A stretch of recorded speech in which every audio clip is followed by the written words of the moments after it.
Bismillahirrahmanirrahim. Assalamualaikum warahmatullahi wabarakatuh. Alhamdulillahi rabbil alamin. Alladzi khalaqal mauta wal hayata liyabluwakum ayyukum ahsanu amala wa huwal azizul ghafur. Allahumma shalli ala sayyidina Muhammad wa ala alihi wa ashabihi ajma'in. Ya Allah, wahai yang maha menatap, wahai yang mengumpulkan kami di rumah-Mu ini, berkahilah majlis yang Engkau takdirkan ini ya Allah.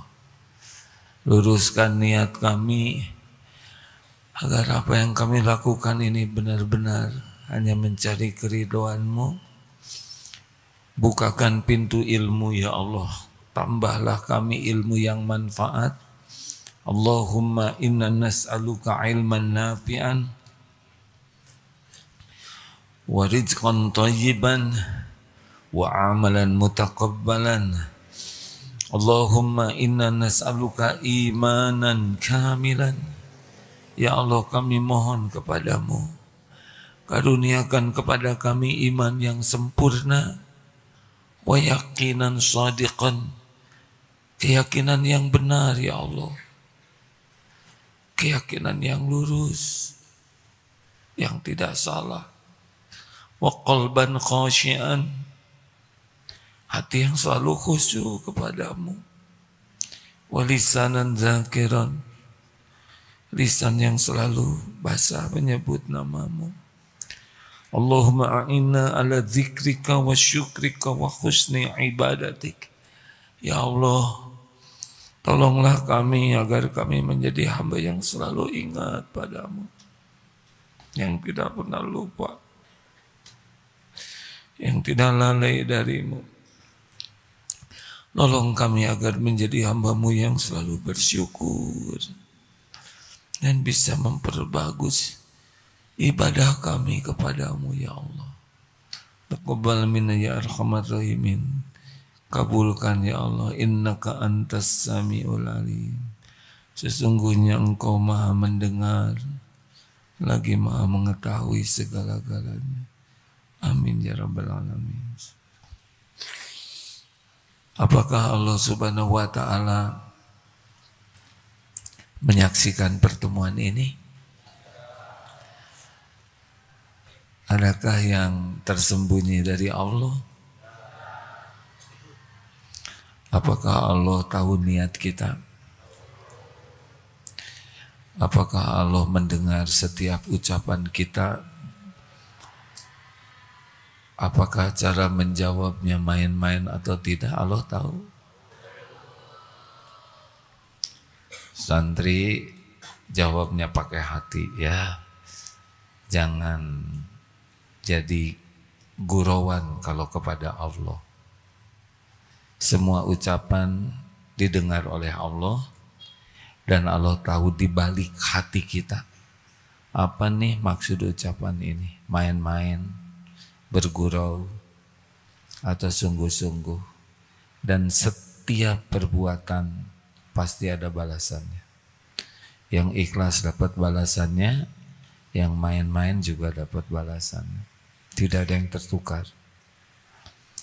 Maka berhati-hatilah dengan setiap ucapan, niat, sikap. Semua akan kembali kepada kita. Tidak meleset, tidak tertukar.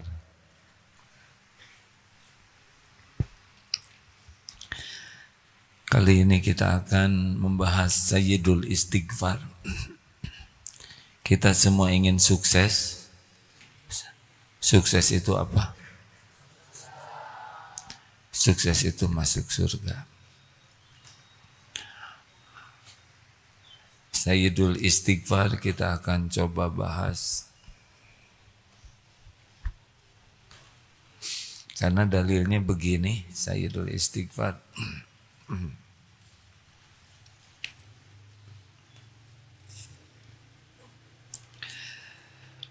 Oh iya, kejadian hidup ini hanya 4. 1. dapat nikmat, baru akan jadi kebaikan kalau kita punya kuncinya, yaitu syukur. Pemberian apapun dari Allah itu belum jadi nikmat yang sesungguhnya, itu baru ujian, baru jadi kebaikan kalau kita bisa mensyukurinya. Jadi jangan salah ya, punya rumah, punya perusahaan, punya popularitas, punya jabatan, itu belum jadi kebaikan. Kalau kita syukur, fakana khairullah, baru jadi. Jadi pemberian Allah itu baru jadi ujian. Kalau kita syukur, lulus. Kemudian kita akan dapat yang kedua dalam hidup ini, yaitu walanabluwannakum bisyai'in minal khauf wal ju'i wa naqsin minal amwal wal anfus was samarat wa basyiris sabirin. Kita akan diberikan musibah sedikit dibanding dengan nikmat. Dan musibah ini sama ujian. Akan jadi kebaikan, wa basyiris sabirin, dan berikan kabar gembira bagi orang yang sabar. Jadi ditimpa ujian apapun jadi baik. Ditipu, difitnah, disakitin, sakit juga, bangkrut, PHK, semuanya jadi kebaikan. Kalau punya kuncinya, yang kedua yaitu sabar. Yang ketiga, kita berbuat baik. Sholat, sedekah, ya beragam kebaikan, berbakti ke orang tua, mengurus rumah tangga. Tapi itu juga belum jadi kebaikan, kecuali kalau ikhlas. Jadi ngirim paket, salah alamat, tidak sampai. Jadi harus belajar ikhlas, harus bermujahadah ikhlas, sekecil apapun. Dan yang keempat, kita pasti tergelincir walaupun kita matian. Ini di masjid juga udah banyak ketergelinciran. Mau ke masjid nyebrang, ada akhwat nyebrang, tergelincir mata. Tetapi innallaha yuhibbut tawwabin wa yuhibbul mutatahhirin. Al-Baqarah 22. Sesungguhnya Allah sangat mencintai orang yang tobat dan mensucikan diri. Ada istighfar, ada tobat. Dua-duanya amalan yang disukai Allah. Istighfar itu dari ghafar, menutup. Istighfar itu bisa dilakukan oleh kita kapanpun. Setiap kali kita menyadari, astagfirullah saya salah.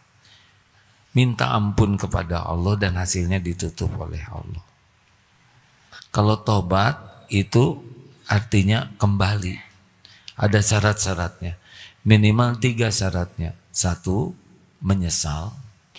2, berhenti dari perbuatan maksiat. Dan yang ketiga, tekad yang sangat kuat untuk tidak mengulangi. Minimal 3 itu. Istighfar bisa kapanpun. Kita bisa minta orang lain, tolong doakan supaya saya diampuni. Kita bisa mendoakan orang lain diampuni. Tapi tobat tidak bisa. Tolong dong kamu tobat buat saya. Tidak bisa. Karena yang tobat cuma bisa kita. Istighfar bagian dari tobat. Nah, kalau kita istighfar, kita bisa lakukan sebanyak mungkin.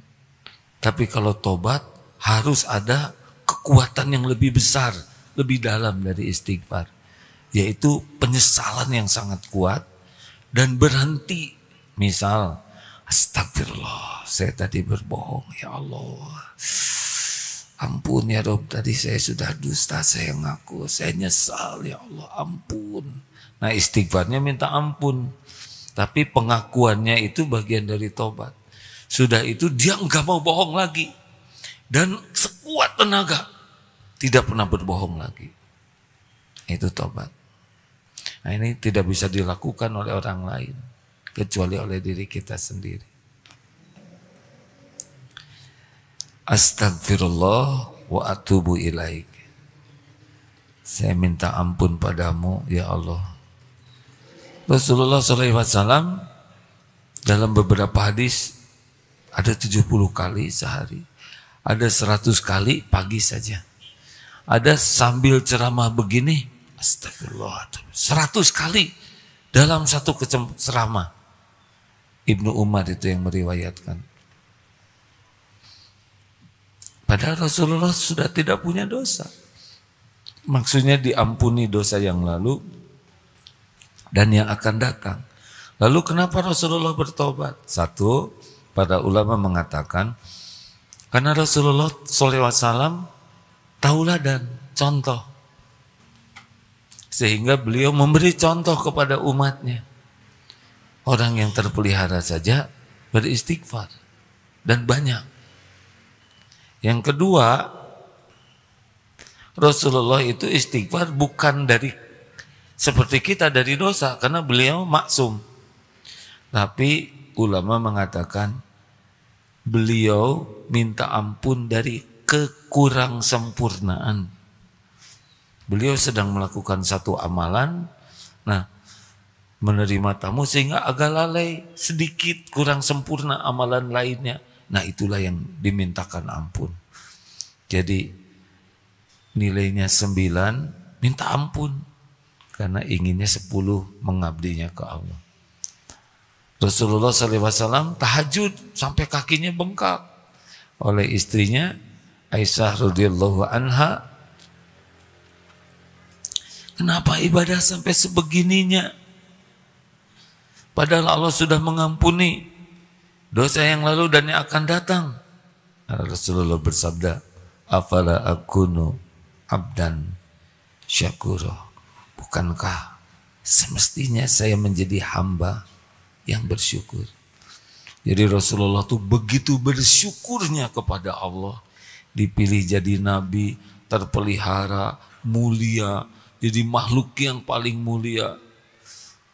Dan beliau ibadah tuh sampai kakinya membesar, bengkak maksudnya.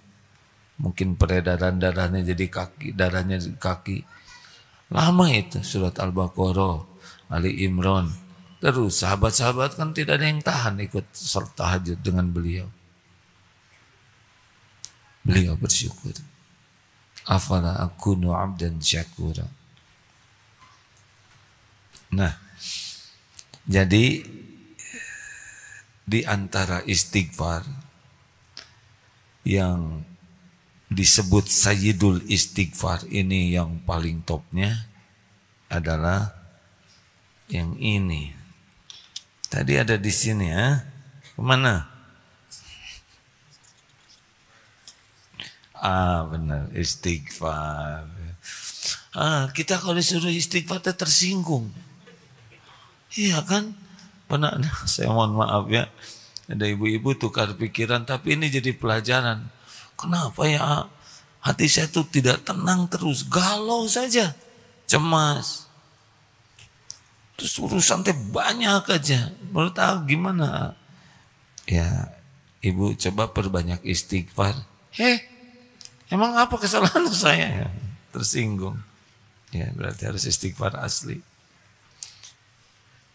Jadi saya jadi jarang nyuruh istighfar ya. Kalau seperti itu responnya, kita coba aja evaluasi dan evaluasi. Lalu kita coba bertobat. Tobat dari apa? Jadi lagi. Jadi dosa yang besar kita adalah kita tidak merasa berdosa.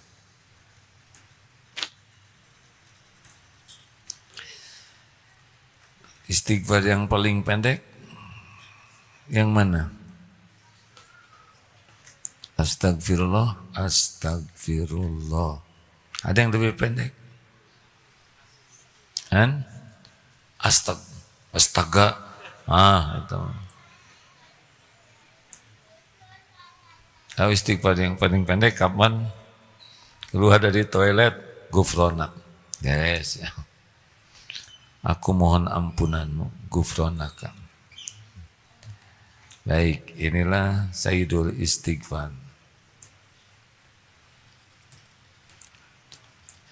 Jadi hadisnya ini, saya bacakan terjemah karena panjang ya. Jadi hadis ini, barang siapa, beliau bersabda, jika ia mengucapkan di waktu siang dengan penuh keyakinan. Nah ini yang mau kita coba sekarang ya. Dengan penuh keyakinan dan dia meninggal pada hari itu sebelum sore, maka ia termasuk dari penghuni surga.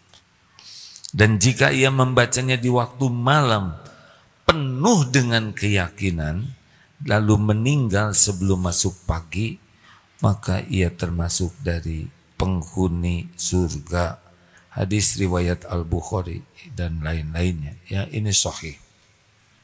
Fahuwa min ahlil jannah. Begitu. Sudah hafal doanya? Allahumma, boleh mengikuti, boleh tidak ya. Allahumma, kan enak daripada coba ikuti, itu kan perintah ya. Allahumma anta rabbi la ilaha illa anta khalaqtani wa ana abduka wa ana ala ahdika wa wa'dika mastata'tu a'udzu bika min syarri ma sana'tu abu'u laka bi ni'matika alayya wa abu'u laka bi dambi faghfirli fa innahu la yaghfiru dunuba illa anta. Panjang atau pendek? Nah ini dia ya. Harusnya pendek dibanding lumuran dosa. Betul? Ada yang di rumahnya banyak masalah, ada yang kena sihir, ada yang bertengkar terus. Pas baca surat Al-Baqarah, tapi maunya cuma ayat kursi saja. Boleh itu ya. Padahal kalau dibaca surat Al-Baqarah itu dahsyat sekali. Nah sekarang masalah begitu besar dan banyak. Al-Baqarah cuma 1 jam seperempat kita baca. Ini pergi ke sana juga di jalan 1 jam seperempat, ya kan? Lihat-lihat medsos saja 5 jam kalau disambung-sambung. Padahal ini solusi. Sama ini. Dibanding dengan janji sorga, tidak ada apa-apanya. Tadi berapa menit? Semenit juga tidak. Pertanyaan pertama, tapi pertanyaan ini menyusahkan. Sudah hafal belum? Sebetulnya saya tidak mengharuskan jawabannya karena jadi malu. Kan tua-tua belum hafal. Nah kata-kata ini tidak bijaksana. Harus satu. Ini jelas sekali bisa membuat kita selamat. Hafalkan ya. Nggak usah dihafalkan. Tapi dibaca saja. 40 kali coba. Nggak usah dihafalkan. Nanti hafal sendiri. Saya sudah 40 kali tapi belum hafal. Berarti 40 kali lagi. Terus we. Jangan heran. Lagu-lagu yang nggak jelas aja hafal. Gara-gara sering. Benar? Ini pintu surga. Baik, kita coba ya. Dari awal. Allahumma anta rabbi. Maksudnya sekarang saya bagian menjelaskan. Bisa nggak selesai ini ceramah ya. Ini bagian diem ya gitu. Maaf ya. Allahumma anta rabbi, artinya ya Allah, anta Engkau Rabbi, Tuhanku. Nah ini kita harus menyadari Rabb itu adalah dialah Allah yang Rabb itu yang menciptakan, yang mengurus, yang mengatur, yang menguasai. Jadi namanya tauhid rububiyah itu yakin Allah lah yang menciptakan alam semesta. Tidak ada satupun makhluk kecuali ciptaan Allah. Allah yang mengurus semuanya. Tidak ada satupun yang tidak diurus oleh Allah. Allah yang mengatur. Tidak ada yang bisa terjadi tanpa izin Allah. Nah, di sana Allahumma anta rabbi. Ya Allah, engkau lah Tuhanku. Jadi yang menciptakan kita, yang mengurus kita setiap saat, yang menggenggam diri kita, benar-benar hanya Allah. Kita bukan ciptaan siapa-siapa. Orang tua tanpa mengurangi rasa hormat tidak menciptakan kita, tapi jalan terciptanya diri kita. Allah anta rabbi. Ini adalah tauhid rububiyah. Keyakinan bahwa diri ini ciptaan Allah, milik Allah, dikuasai Allah. La ilaha illa anta. Ini tauhid uluhiyah. Tiada la ilaha illa anta. Tiada ilah yang berhak disembah selain Allah. Ilah itu adalah yang kita agung-agungkan, yang menjadi pusat penyembahan diri kita. Jadi hidup ini tidak boleh menuhankan siapapun. Kita tidak menuhankan harta, gelar, pangkat, jabatan. Kita boleh memilikinya, tapi kita tidak mengagung-agungkan.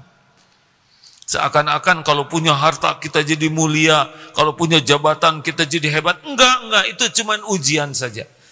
Orang yang tauhidnya bagus, dia tidak akan mengagung-agungkan casing. Dunia berikut isinya enggak ada apa-apanya. Ini cuma tempat mampir sebentar, ujian.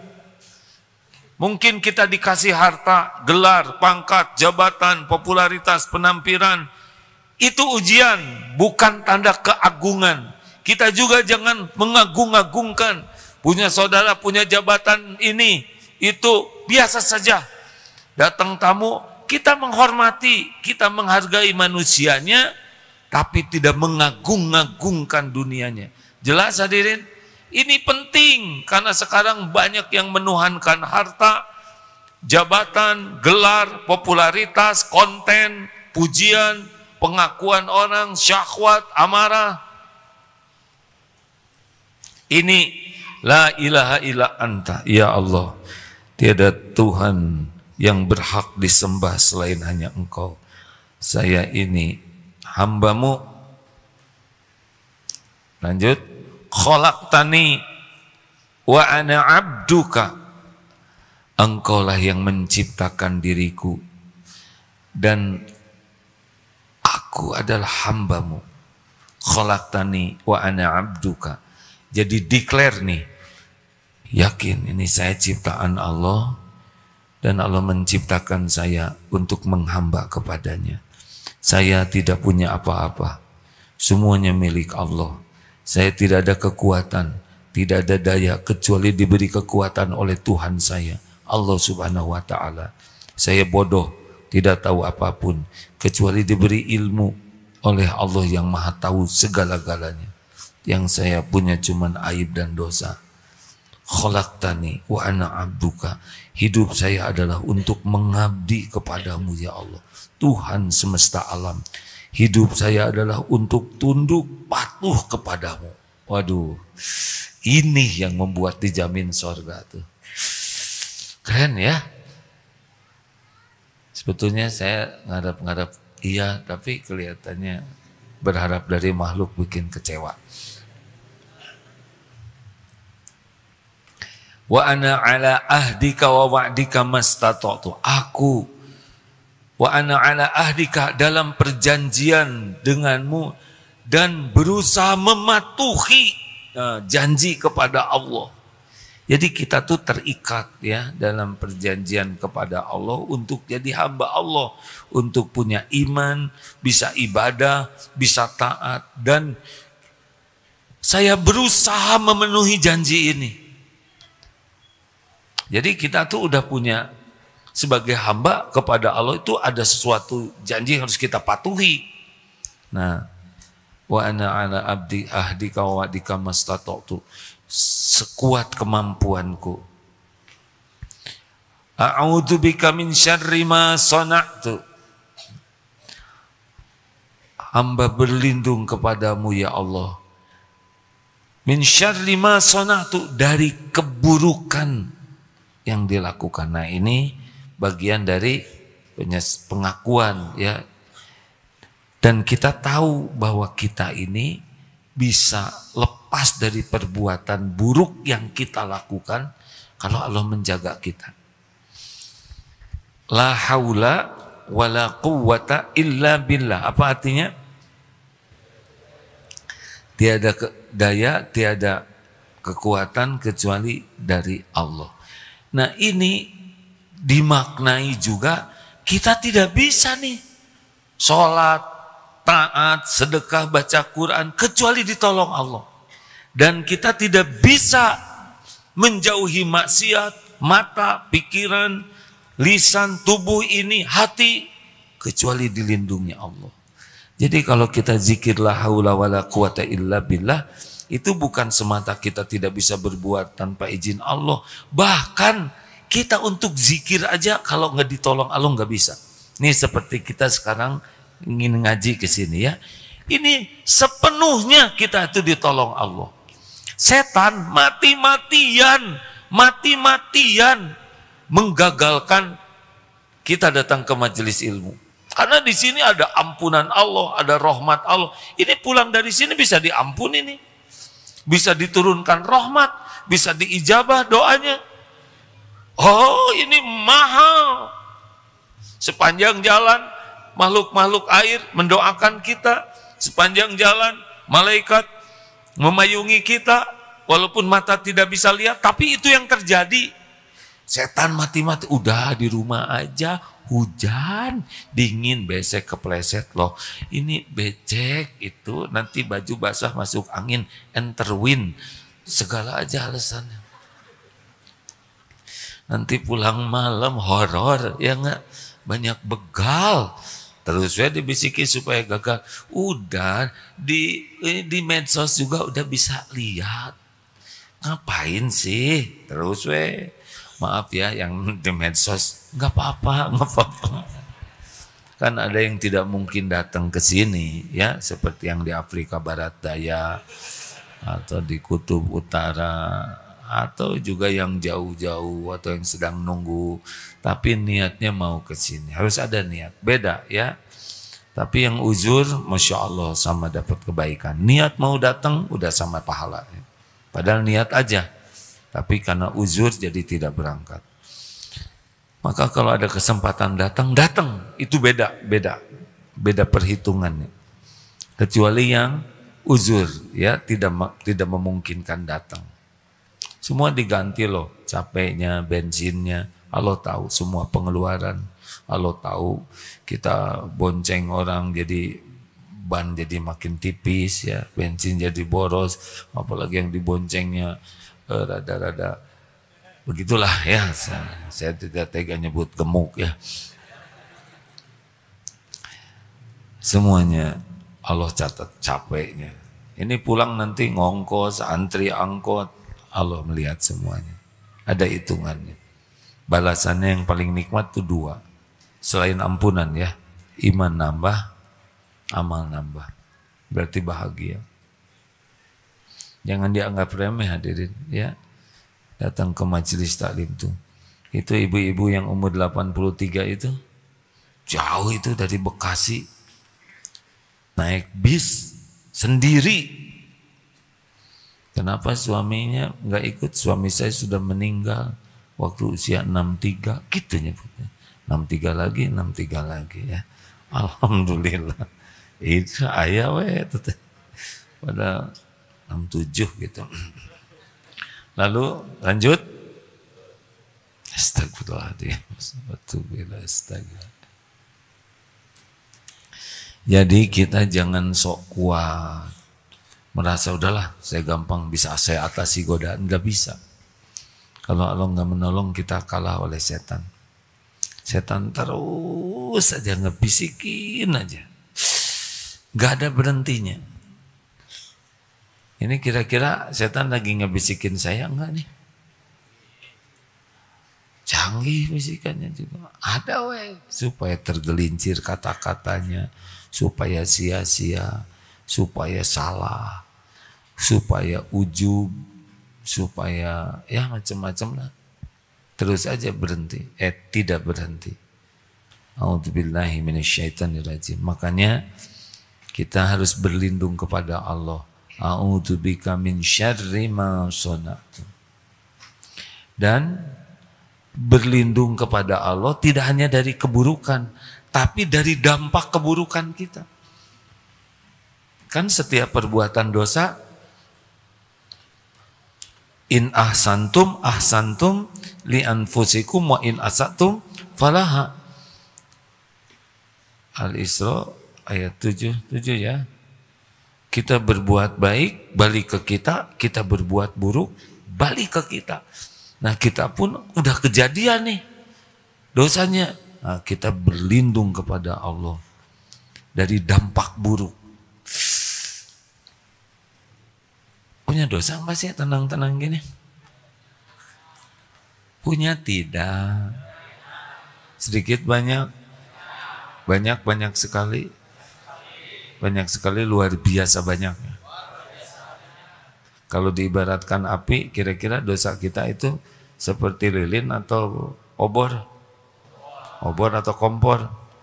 Kompor atau api unggun? Api unggun untuk kebakaran rumah? Kebakaran rumah atau Los Angeles? Nggak boleh ngetawain musibah ya, tapi ya begitulah ya.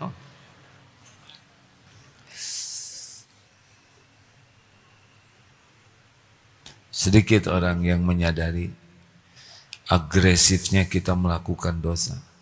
Setiap ketemu orang, setiap ngobrol, setiap buka HP, setiap dengar sesuatu, lihat sesuatu, itu cenderung jadi dosa. Dan terus menerus. Dan semua dosa itu akan balik ke kita dengan berbagai bentuk kepahitan. Kalau nggak istighfar mau udah aja, nggak ada aja bahagia tuh. Terus saja. Kalau cemas, sakit hati, ini, itu, yang betul-betul nyesek membuat hidup ini tertekan terus. Lanjut. Wa abu ubidambi, dan saya mengakui dosa-dosa saya. Wa abu bidambi. Oh, ada yang kelewat. Abu ulaka binikmatika alayya. Dan saya mengakui nikmatmu kepadaku. Nah, ini di sini penting nih. Kita jarang ngaku. Semua ini nikmat dari Allah. Kita jadi manusia, tidak jadi batu. Kita diurus oleh Allah. Diberi hidayah Islam, diberi nikmat iman, aib ditutupi, rezeki datang terus, nafas gratis, mata melihat, badan bisa bergerak, bisa jalan, bisa sholat. Oh, semua ini abu ulaka binikmatika alayya. Saya mengakui semua nikmat ini darimu. Bagaimana? Yang nikmat dari surat An'am. Wa ma bikum, surat apa? Wa ma bikum min ni'matin faminallah. Semua nikmat yang ada ini dari Allah. Ini serius hadirin. Jadi salah satu bagian dari Sayyidul Istighfar ini, selain mengakui dosa, juga mengakui limpahan karunia. Ini rada jarang kita begitu. Wa abu ubidambi, dan bawahnya, dan saya mengakui nih dosa-dosa. Benar, saya udah melakukannya. Mata saya kotor, pikiran kotor, ibadah nggak khusyuk, zakat gak dibayar, pelit, kata-kata suka nyakitin orang, mata suka zina, banyak mendengarkan aib, ngaku nih, abu bidzambi, faghfirli, maka ampunilah saya.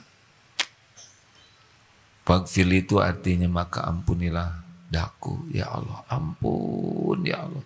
Ngaku semua nikmat dari Allah, udah gitu ngaku balasannya dari kita cuma dosa, ampun ya Allah. Indah kan? Allah maha baik, kita ngasih ke Allah malah pengkhianatan. Ini didempetkan seperti ini, beda dengan hanya minta ampun. Ini kita ngaku dulu nih, Allah sudah ngasih begitu banyak hal, yang kita lakukan adalah berkhianat ke Allahnya. Faghfirli. Makanya kalau dengan keyakinan tuh malu sekali pas baca doa ini tuh, ya Allah, Engkau memberi nikmat tiada terputus, Engkau memberi nikmat yang begitu lengkap, tapi yang saya lakukan, saya ngaku saya mengkhianati semua nikmat ini. Betapa banyak nikmat yang Allah berikan digunakan untuk maksiat. Harusnya nangis kita ini kalau benar. Faghfirli, ampuni saya ya Allah, wa innahu la yaghfiru dzunuba illa anta, karena sesungguhnya tidak ada yang dapat mengampuni dosa illa selain Engkau, anta ya Allah. Nah, ini harus benar-benar sudah cuma segitu ini. Luar biasa ya. Ini di ujungnya ini adalah tauhid juga, nggak ada. Aslinya kan kita sekarang dihormati orang itu karena Allah menutupi aib, dosa, maksiat. Ini jangankan orang lain, orang yang paling dekat dengan kita aja tidak tahu dosa kita, benar? Istri, suami, anak, nggak tahu. Sedekat-dekat orang dengan kita, nggak tahu tuh. Lebih banyak yang tidak tahunya. Allah yang tahu setiap lirikan mata, setiap pikiran, setiap sentuhan, setiap ucapan. Tidak ada yang tidak diketahui Allah. Cuma Allah nutup-nutupi. Jangan dibuka ya. Apa yang ditutupi oleh Allah, jangan dibuka. Misalkan berbuat dosa, penuh sadar, orang gak ada yang tahu, tobat, ambil wudhu, sholat. Kalau Allah mau buka, ya kebuka, nggak bisa enggak. Gimana kalau aib saya kebuka, tobat. Tapi orang-orang jadi menghina dan meremehkan saya, ya apa-apa. Itu bagian dari penggugur dosa. Gara-gara saya terbuka aib, yang dibukanya pasti sedikit. Coba ikut sidang koruptor, yang dibukanya sedikit. Korupsi yang gak ketahuan aja. Belum kelakuannya, zinahnya, maksiat lainnya, pembohongnya, sebagian besar dosa gak ketahuan. Itu aja udah 12 tahun penjaranya.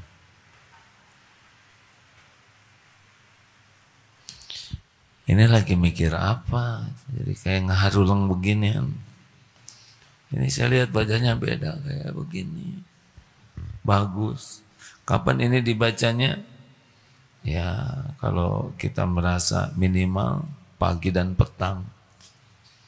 Tapi kalau kita merasa mau betul-betul taubat ya tidak ada salahnya kita baca lebih banyak. Karena ini pengakuan dan ketauhidannya besar sekali di sini. Mari sama-sama kita baca Allahumma. Sambil dijiwai ya, jangan hanya lisan. Ya Allah, Allahumma tu ya Allah. Di hati. Allahumma anta rabbi la ilaha illa anta khalaqtani wa ana abduka wa ana abduka wa ana ala ahdika wa wa'dika mastata'tu. Panjang ya.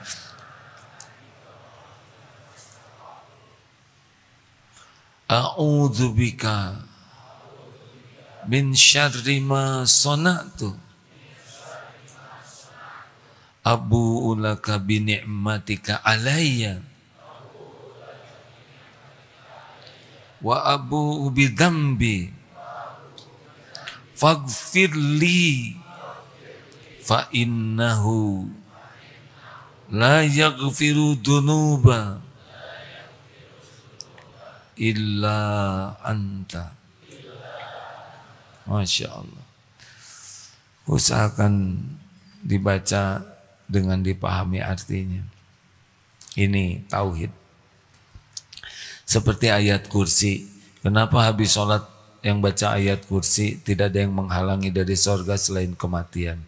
Karena ayat kursi juga menguatkan iman. Allahu la ilaha illa huwal hayyul qayyum. Allah yang tiada ilah selain engkau. Al-hayyu yang maha hidup.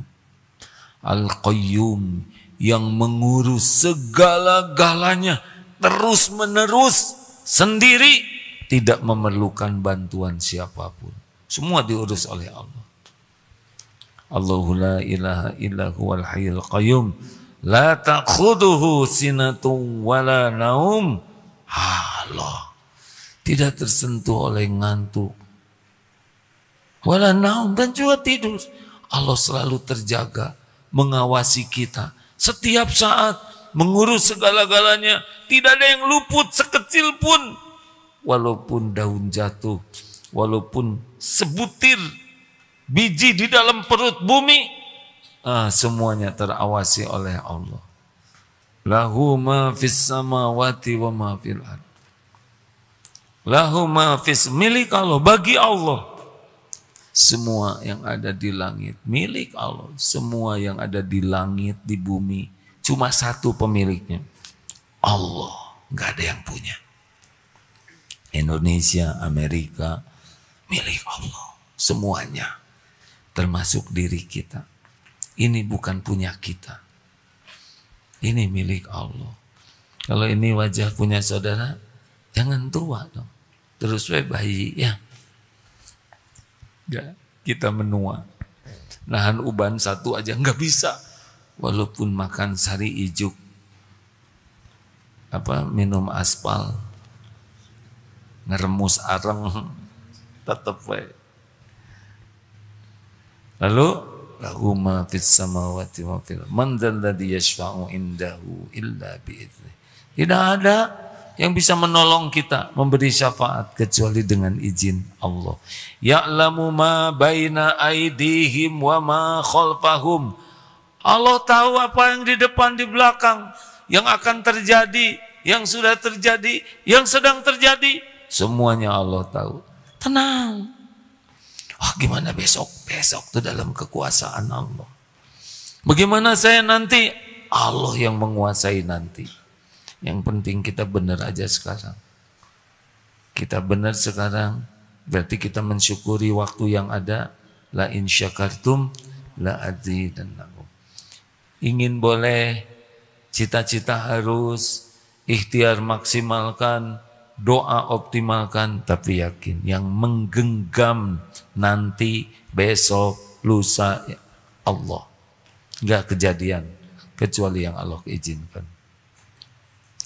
At-Taubah ayat 51. Gimana? Kenapa saya jadi rada lupa begini, Ustaz? Kul la yushibana illa ma kataballahu lana huwa maulana wa 'alallahi falyatawakkalul mu'minun. Katakanlah, sekali-kali tidak akan menimpa kepada kami kecuali apa yang Allah tetapkan untuk kami. Dialah Allah, maula kami, pelindung kami, dan kepada Allah lah orang-orang beriman bertawakal. Tenang, ada Allah ya, penguasa langit dan bumi, yang maha baik, yang tidak akan mengecewakan, yang sudah janji la in syakartum la azidannakum. Pasti kalau kita syukur ditambah karunia-Nya. Terus Mantala dia sawinda illa bihi ya'lamu ma baina aydihim wa ma khalfahum wa la yuhituna bi syai'in min ilmihi illa bima syaa. Kita enggak tahu apa-apa. Tidak ada ilmu kecuali yang Allah berikan. Wasi'a kursiyyuhus samawati wal ard. Kursi Allah meliputi langit dan bumi. Wasi'a kursiyyuh wala ya'uduhu hifzuhuma wa huwal aliyyul azim. Dan Allah tidak berat mengurus semua ini. Dialah Allah yang maha tinggi dan yang maha agung. Kalau baca ayat kursi itu udah beres harusnya. Makanya kita dianjurkan baca ayat kursi itu bukan semata-mata dibaca, tapi nambah iman, nambah yakin ada Allah penguasa pemilik. Makanya setan juga lari karena jadi nggak ada apa-apanya setan itu. Begitu? Nah demikianlah hadirin sekalian. Cukup tinggal diamalkan.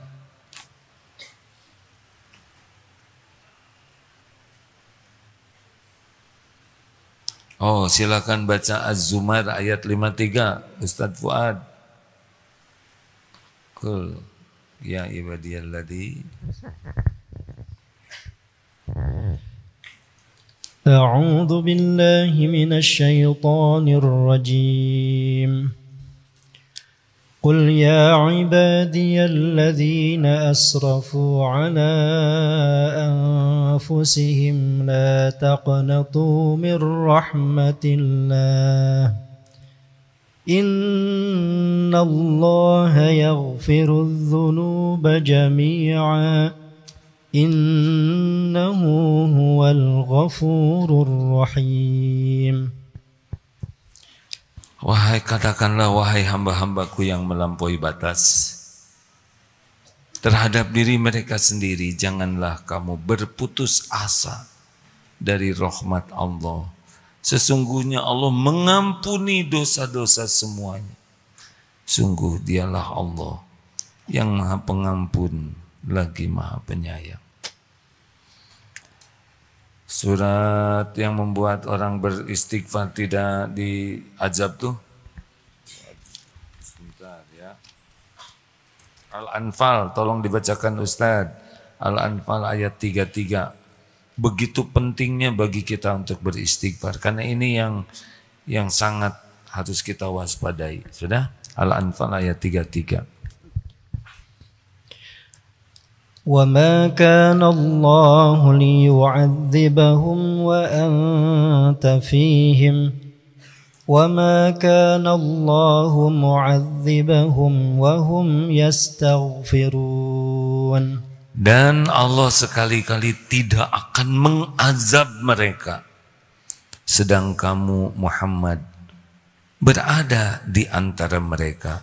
Dan tidaklah pula Allah akan mengazab mereka sedangkan mereka meminta ampunan Allah. Nah kata sahabat Ibnu Abbas mengomentari ayat ini Al-Anfal 33, beliau berkata, dulu umat ini ada dua jaminan keamanan, yaitu Rasulullah SAW dan istighfar. Makanya tidak turun azab. Satu jaminan keamanan yaitu Rasulullah telah tiada, dan tinggal satu lagi jaminan keamanan yaitu istighfar. Hadis riwayat Al-Baihaqi. Amalkan ya, terlalu menderita hidup ini kalau kita kurang istighfar dan tidak bertobat. Benar-benar kita tidak akan bahagia, karena kita akan dikejar-kejar terus oleh dosa yang sudah kita lakukan dan tidak bertobat. Tidak ada ancaman dalam hidup kita selain kezaliman diri kita sendiri yang tidak ditobati. Makanya orang yang tidak tobat, wa man lam yatub fa ulaika humuz zalim. Orang yang tidak tobat itulah manusia yang zalim. Terima kasih hadirin sekalian. Alhamdulillah. Bismillahirrahmanirrahim.